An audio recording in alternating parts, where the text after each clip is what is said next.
Ted Patrick maintained that a person ensnared by a cult is incapable of independent thought and, by extension, is stripped of their fundamental rights.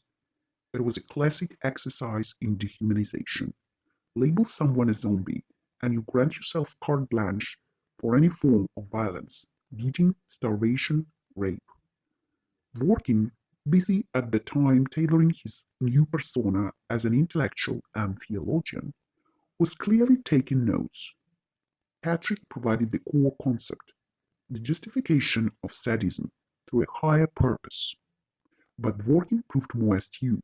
Witnessing the collapse of deprogramming and the bankruptcy of Khan, he understood that blunt force was a dead end.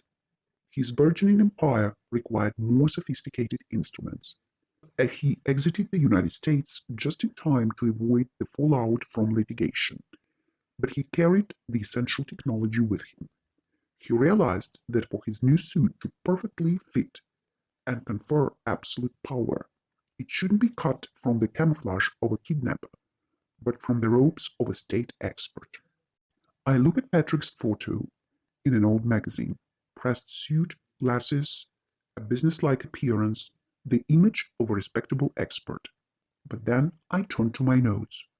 No higher education, founded the practice of violent deprogramming, built a business on kidnapping, suspicion of drug and sexual assault, special assistant under Reagan. Remarkably, this portrait serves as a mirror of Dworkin's own biography. The representatives of Khan seemed almost handpicked for their shared psychopathological traits.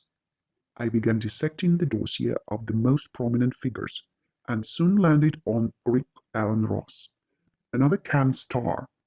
His file included jewelry theft reminiscent of the La Bestia case I had recently recalled, and a period of compulsory psychiatric treatment. The perfect resume for Dworkin's syndicate, I smirked, pinning Ross's photo next to Ted Patrick's on the investigation board in the section marked Deprogramming.